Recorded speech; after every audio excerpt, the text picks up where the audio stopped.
Good afternoon. My name is Norman James, and I'm happy to be here today to tell you about the East Cleveland Chiefs team. A legend, team's a legend, coaches are the legend. The sad thing I have to say, out of all these years, I am the last of the coaches, of the original coaches with the East Cleveland Chiefs. That we started the Chief in 1969 at a school called St. Philomena's, later became Shaw West. St. Philomena's was located on Eddy Road, well not really Eddy Road, but Euclid, near the corner of Eddy Road. So there was a Catholic church there, still there, the church is still there, but it was a school.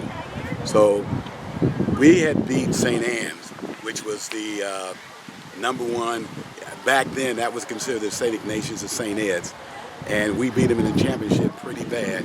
And then the next year they told us that we really couldn't be in the league until they could really make sure that all the kids were the right age. And funny thing was, two of the teachers that were at St. Philomena's belonged to St. Anne's Parish, and they told them these were all 7th graders beating up your 8th grade team. So after that, a guy named John Carter came, and him and I met, we talked, and he said he had a brother. He said, you know, Norm, I'm going to do an impersonation of John, it's probably bad. He goes, Norm, we're having the same thing. My brother in Wellsville, they're doing the same thing. And we got a guy in Steubenville in Warren, Ohio, same thing. We beat them guys and all of a sudden we can't be in the league anymore. And Mr. Gaines and Mr. I'm going to come back to his name again because he was like a politician, Butts, Stacy Butts. He said, why don't we form our own league? Let's meet with all those guys. So John, we had a meeting and we found out, and it's no different today, whatever's happening in one inner city seemed to be happening in another inner city. So we formed the Tri-State League. And from that, we would go to West Virginia, Wheeling, West Virginia, New Cumberland, Wellsville, Steubenville, Warren, Ohio, and they would come up here. And we would play, and we would use Shaw Stadium. And John Carter had a philosophy and a mission that we would make sure that every child that played for the East Cleveland Chiefs would know who put it together, would know who's funding it. It was no Santa Claus, no. We wanted to let them know that it was the village that was doing this for you. And they respected that, and the kids were respectful. We didn't have fighting, we didn't have arguing amongst each other. And right now, today, that group, that 10 years worth of East Cleveland Chiefs back then are still together now like a brotherhood. We chartered planes, it was unheard of. People ask today, how in the world were we able to have brand new uniform every 2 years for not one team, not two teams, not three teams, but 4 teams? We have the midget, then we had the peewees, we would have the termites, and then we'd have the little termites, the little kids. And I would challenge anyone to play for us, and this is when you know that you're really doing things right. Out of all that playing and traveling, who really got injured seriously? Okay? So I'm proud to let folks know when the East Cleveland Chiefs actually got started and where. Then we had certain trophies. We had the Debbie, I think it's Debbie Jones, and forgive me if I can't remember the last name, Debbie Johnson maybe, if I think. Recall, you know, my memory is good, but my recall button sticks. You have to forgive me, I'm in my mid-70s right now. She got hit by a car, one of our cheerleaders. Hurrying to practice, didn't want to miss practice, got her homework done, let her mother know, hey, okay, fine, and she was running and then got hit by a car. And to honor her hard work, her tenacity, and even though it's sad, but that she wanted to come to practice so bad. So we have what we call the Debbie Johnson, and that trophy was given every year to a cheerleader who exemplified what Debbie was doing, not only outside the classroom, but in the classroom. And you know, how many football organizations recognize cheerleaders as well? And our cheerleaders were dressed as well as a football player, because we recognize that it must be a family, and that women count, girls count. They have to feel that they're wanted and they were important. And we develop a term for JV. They call it junior varsity. You know, we call it just as important. All right, you're just as important as the varsity, just as valuable. So that was our definition of JV. You're just as valuable. And we would tell the kids in life, nothing is hard. Hard just means haven't applied real devotion. And everyone that came through the Chiefs, they were devoted. From the mothers, the Mrs. Ellen, the Lockharts, the Bush, the Harrises, the Spots, the Barclays, the Fields, the Herberts, the Rays. I'm going to get in trouble. So if there's anyone that I forgot, it's just that, again, my memory is good, but my recall button sticks. Now we're going to talk about a special player. Ronaldo, Mama Boy, Ellen. And the only reason why we call him Mama's Boys, and it wasn't that he was a mama boy at all, it's just that his mama would say, "That's my boy, you better treat him right. That's my boy, he better play some more. That's my boy, you better put him in that position where he can go out there and hit somebody." And he would. He was a very versatile player. Ronaldo, you know, I always laugh, particularly on defense, if they ran towards his end, we called it back then, outside linebacker. We just knew that it was going nowhere. Going where? I used to call him Firecracker, and John would go, "Firecracker," say he's gonna blow that play up. And he would. He would absolutely blow the play up. And then later on in high school and college and giving back, he is still a legend in my heart and in my mind. So if you have any grandkids, nieces and nephews, oh, he was for real. And they call me the mean man because I'm not mean, but I mean what I say, and I say what I mean. He was absolutely for real. And then he was at offensive end, and his eyes would light up. His mom would holler down, "When you gonna call that play? When you gonna call that play?" And I look up there, I got a plate. And one thing Mrs. Alex could do, she could do a lot of things, but she could cook. So I had called it wide right. And wide right would be after we ran off tackles a couple of times, Brother Ellen would hit that tackle, then come out to the flats. Boom. Another touchdown it is. And he had great hands. So then we would, still the only team that I know of, Muni football team, that chartered their own plane through their own money. No Nikes, no Adidas, no Reeboks. Oh, they came, but we said, no, we don't need it. And they would say, well, these schools, and we knew that we had what the schools needed. They came to us. They didn't come to the Nikes, the Adidas, the Reeboks. But back then, Nike wasn't really the thing. It was more Converse. But we knew that we had a great product. And we had tutoring available too, because we made sure that they did their homework first. It wasn't all about football. It was about life.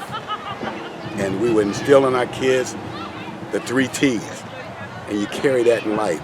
The 3 T's are temperament, tempo, turnover. You control your temperament. You dictate the tempo, and you minimize turnovers. Kids, we're always going to have some turnovers.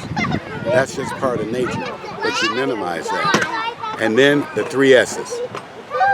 And you can have all the skill you want on your team, but you got to have skills, you got to be serious, and then you have to have strength.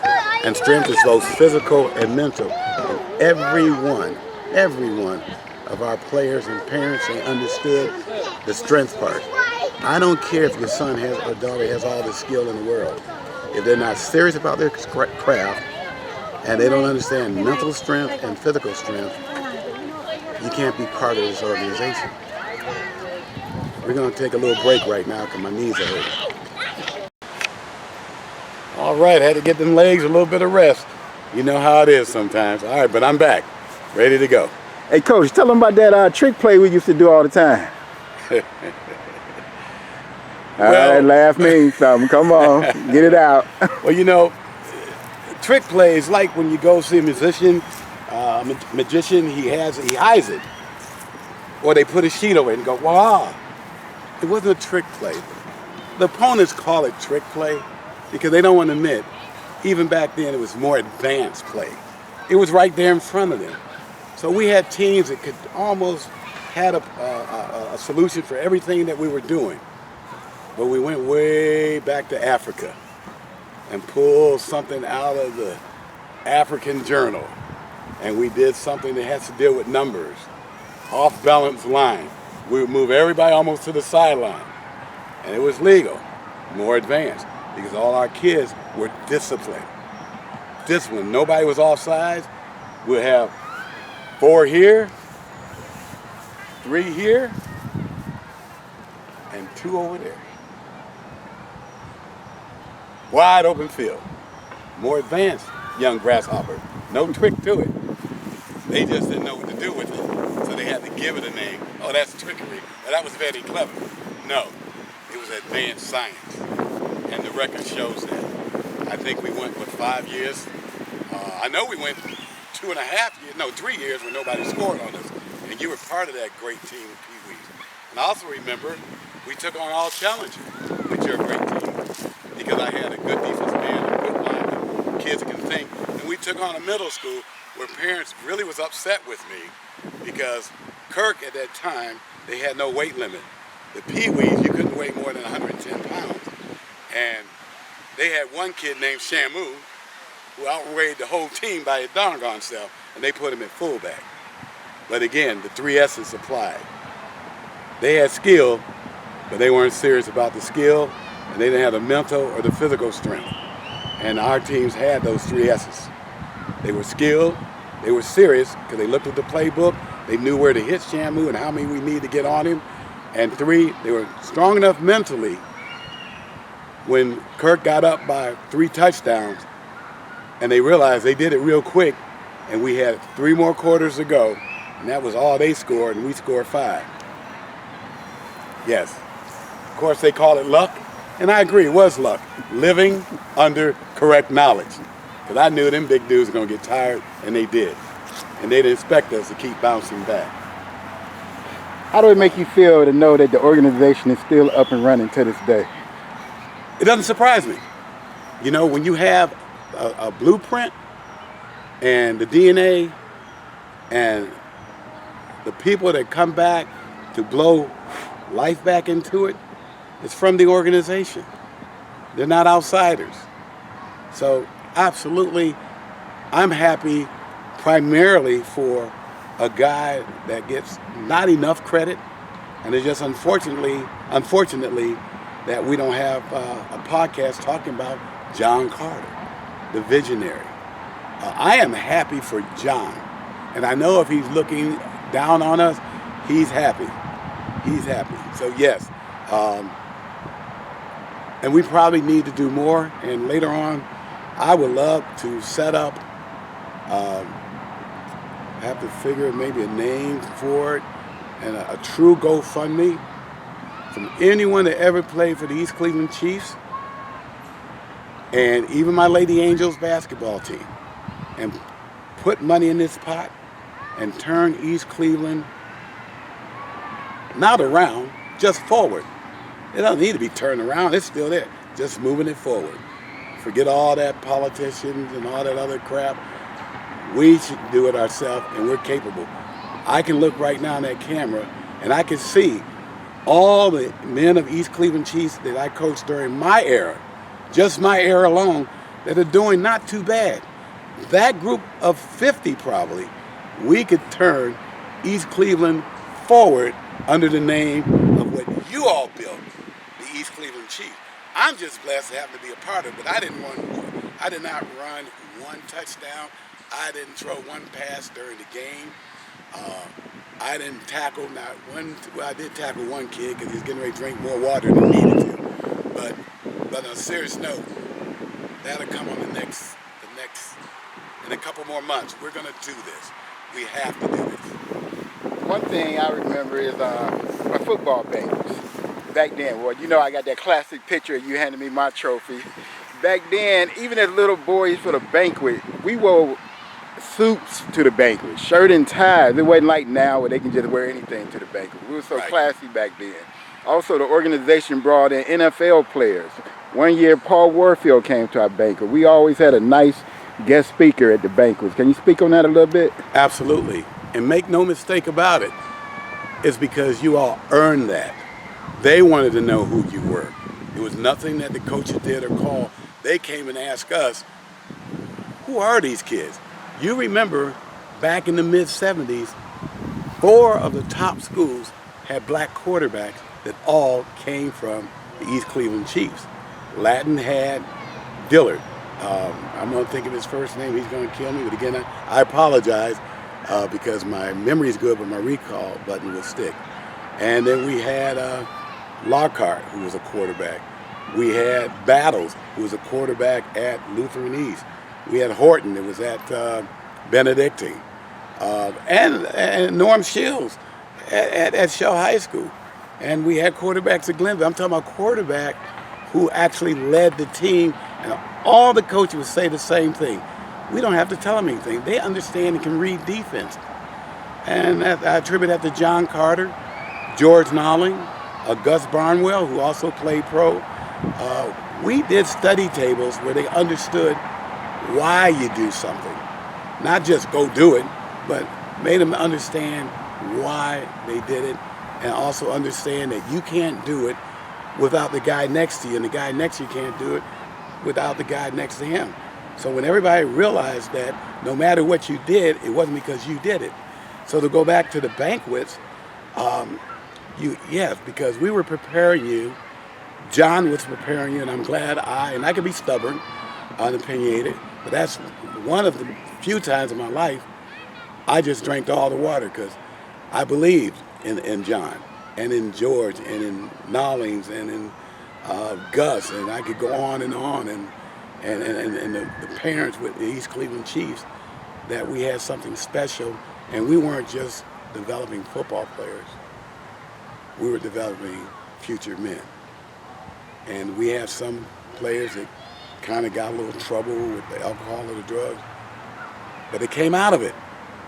And I had several of them come to me and said, you know, while I was in rehab or while I was in that dark room or in that alley, I was just thinking about the East Cleveland Chiefs, just some funny, good time that I couldn't feel sorry about, because a lot of the guys I was drinking with or snorting, they had no good times.